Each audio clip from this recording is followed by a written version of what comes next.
path what you're looking at is a dumb flight or an intelligent flight? Please come once again. The flight path post release of the extension, it will be a dump route or it is intelligent route, means mid-air aviation changes. No, it's a waypoints based defined path that we are looking at. Also, we are looking at programmable and mid air any changes. If it is possible, then we are also looking at that. Okay.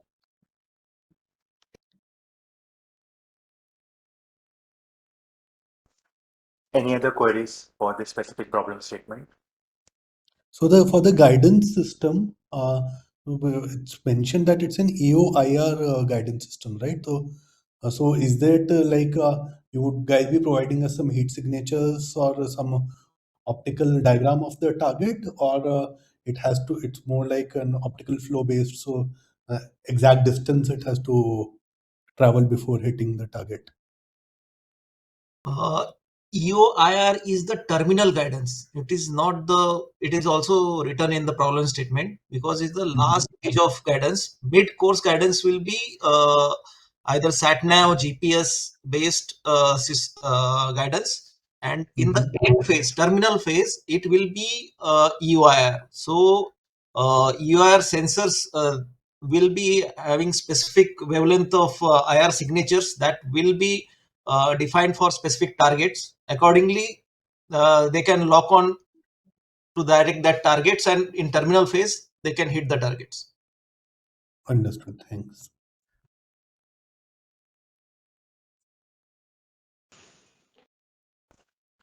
Hello, sir. This is Vineet from Q-Axis Motors.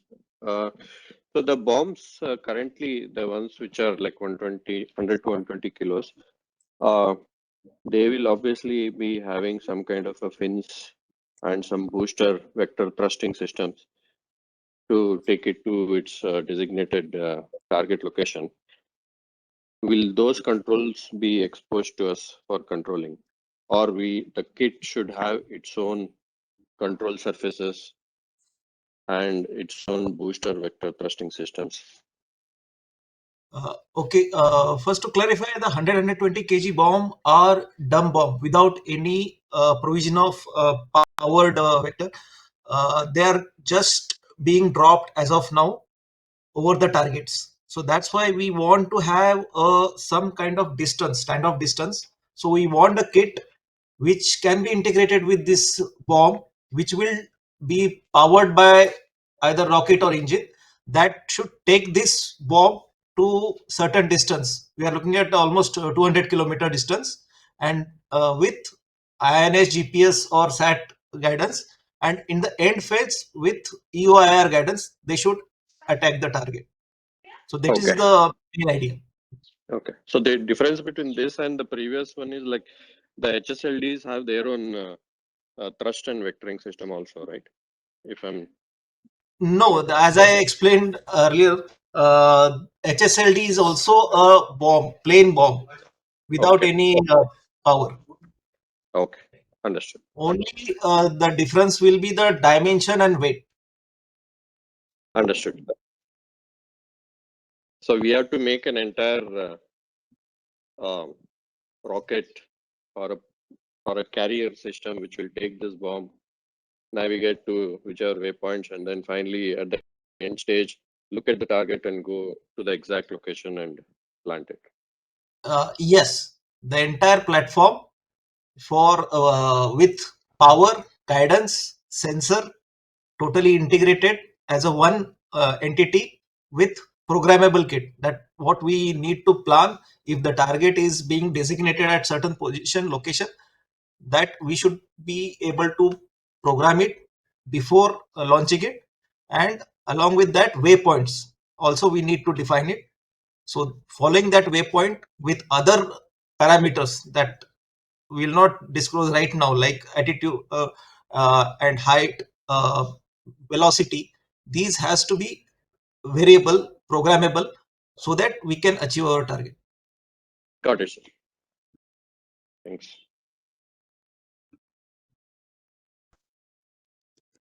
Any other query related to this problem statement, please? I'm audible.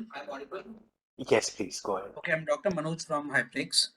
This is regarding for the terminal guidance with EU and IR.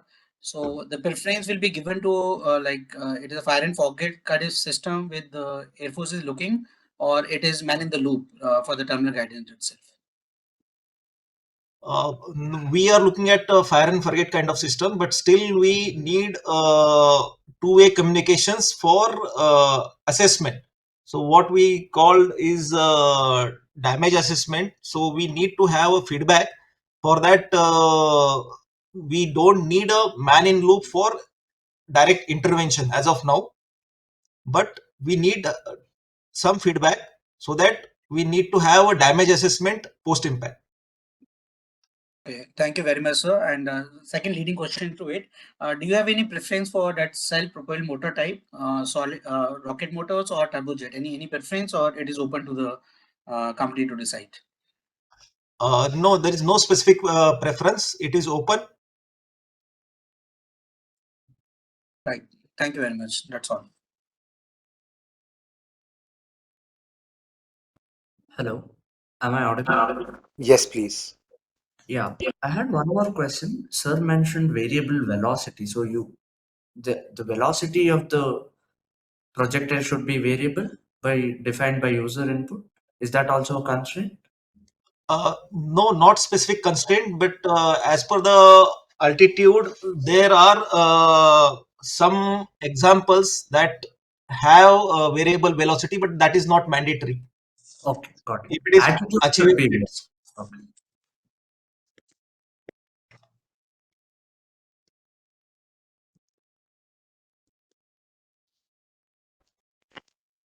Any other queries, or shall we proceed to the next problem statement?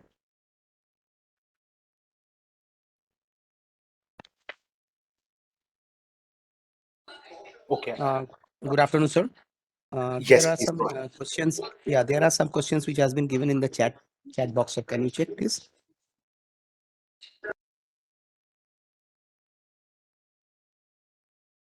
Yeah, so first, this is from Director of Aerospace Design. The first question is type of bomb which can be used.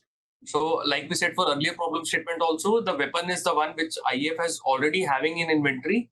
The weapon is called 100 to 120 kg bomb. So, weapon will be provided by IAF. What we are looking for a kit is what we intend. Second is what is the distance it can fly by carrying the bomb. The distance is the first essential parameter. That is, after putting this booster range extension kit, the weapon along with the kit should be able to fly minimum range in excess of 200 kilometers. At these two are altitude and Mach number conditions at which we expect to achieve a range of 200 kilometers.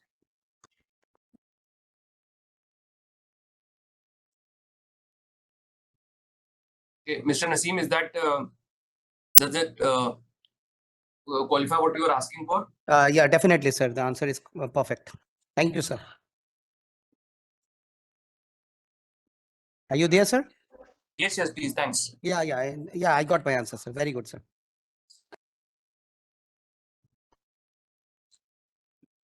So shall we proceed to the next problem statement? Definitely, sir. Sure.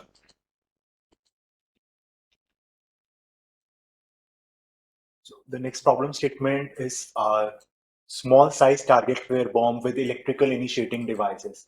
So over to you, please. Okay, next in this series of weapon system problem statements, next challenge is for developing a small size target flare bomb with electrical initiative device. Essentially, what we require is a flare bomb which can be used for firing of air-to-air IR missiles. Presently, in IAF inventory, we have this M60 flare, which is supplied by a foreign OEM, and the project, in a very broad sense, is making such a kind of flare bomb within India. Hence, the problem statement states to design and develop a small size target flare bomb with electrical initiating device to simulate air targets with prominent radar and thermal signatures. So, after approximately 10 seconds of release from the aircraft, the bursting charge ignites the main flare and initiates the parachute system, so that now the flare descends at a controlled rate. The main parachute system consists of radar reflectors, and high intensity luminous flare provides thermal signatures, Both are essentially attributes so that the missile can be fired. If you scroll down, please. What are listed below now are the specifics of the flare in terms of dimension and size which IAF is looking for. The length is given up to a maximum of 1065 mm with 280 mm of dia. Weight should not exceed 250 kgs with a flare burning time of not less than 420 seconds. Luminosity mentioned is not less than 1 million candelas. Radar reflector is to be provided for reflecting the radar signals. The target opening device or fuse delay time has to be 9 plus minus 1 seconds. It will be the IEF fighter on which we want to integrate. It will be defined along with the shortlisted winner during the prior to signing of D&D contract. The product should have a lifespan of minimum 10 years and storage and RH conditions are as mentioned. What is important is that the whole design and development will include preparation, testing, carriage on aircraft launch and safe separation. And all this will involve both Similac as well as DGAQA towards necessary certification. Existing solution, I have written nil because there is no indigenous solution.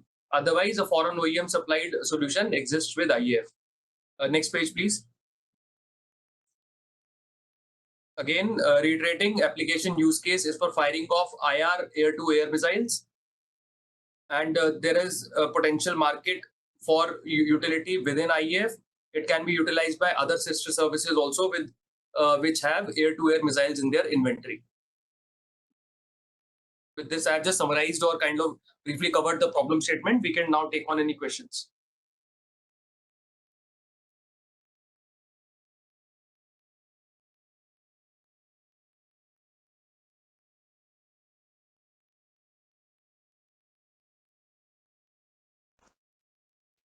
The forum is open for queries. Anyone, if having any queries, please feel free to ask.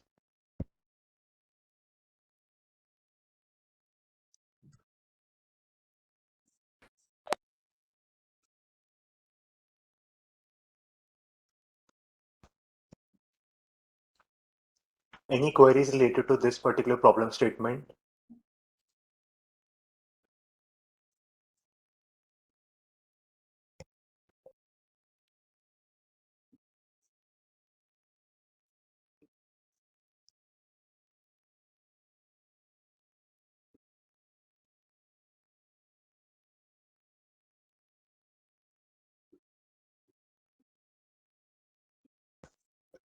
Any of the participants, if having any query related to this particular problem statement, please feel free to ask.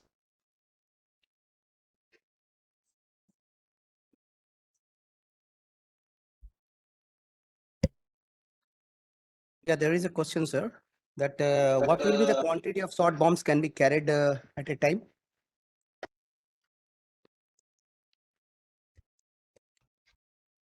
That depends upon the carriage capacity of the aircraft, and it may vary. But it will start from minimum 2 per aircraft.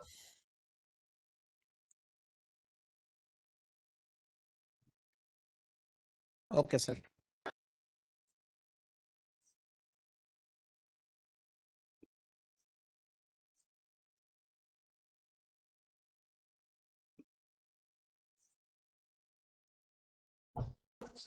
Any other queries from any of the participants?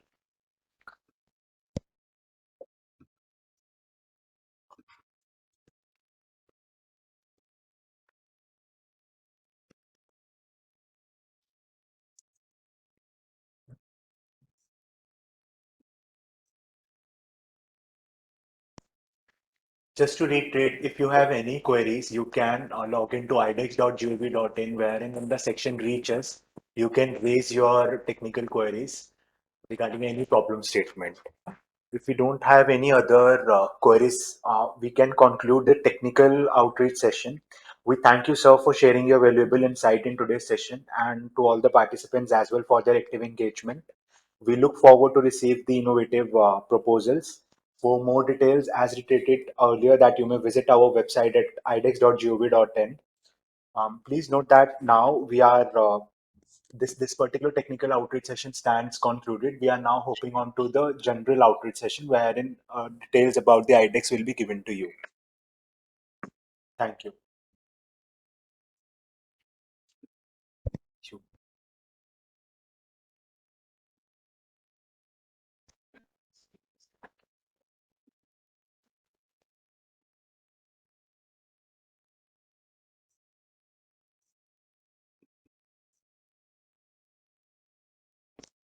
I hope my screen is visible to the audience. Yes, sir. So, to tell you about the iDEX, the Innovations for Defense Excellence, the conception of this mission under the aegis of Ministry of Defense was with an objective to create an ecosystem of MSMEs, startups, individual innovators, academia, and research and development institutes to forge innovation. Other pointers being the rapid development of new indigenized and innovative technologies for Indian defense and aerospace sector in a shorter timeline. It was conceived in order to create a culture of engagement where technology and innovation, co-creation, and to boost innovation among the startups and encourage them to be part of Indian defense. So as you can see on the screen, the institutional framework of DIO, it was formulated in 2018 with two being jointly funded by HAL and Bell with an initial corpus for supporting the defense innovator nationwide. On to the right side, you can see the DIO board members. Further, as you know that currently we have DISC called the Defense Indian Startup Challenge that provides grant up to 1.5 crore. ADITI, which is acing development of innovative technology with iDEX, which provides grants up to 25 crore, and the Open Challenges, which provides grants again up to 1.5 CR. So the framework and strategies features, iDEX provides the grants for the co-creation and co-development to strengthen the tri-services and DPSUs. There are matching contributions which reinforces the commitment from startup and small businesses. The intellectual property rights 100% ownership remains with the innovator itself. Assured procurement. It eases the simplified path to procurement through defense acquisition procedures and assured minimum pilot quantity. And the iDEX challenges span advanced defense technologies, including maritime domain awareness, smart loitering munitions, AI, VR sensing technologies, till advanced munition systems. So this is the basic process workflow, how it works. We curate the challenges, then we move to the second step wherein we launch and do the outreach sessions as we are doing and will be continuing till 4th of May.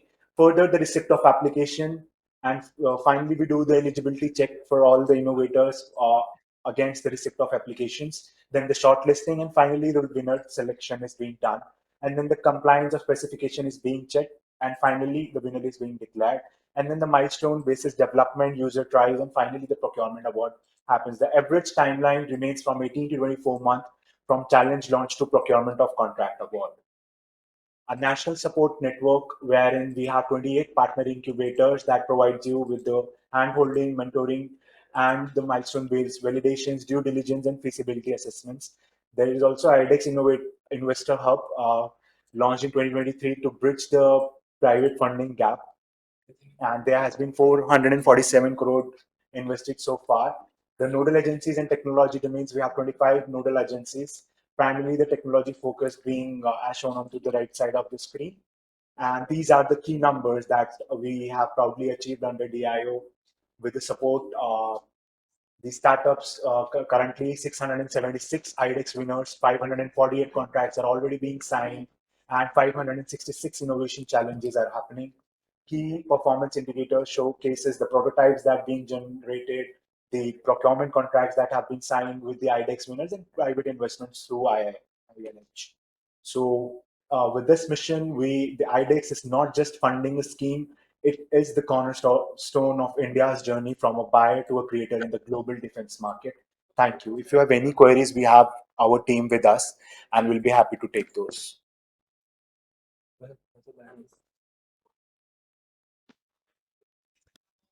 Hi everyone. Do you have any queries regarding the about the iDEX? So we are happy to answer your queries.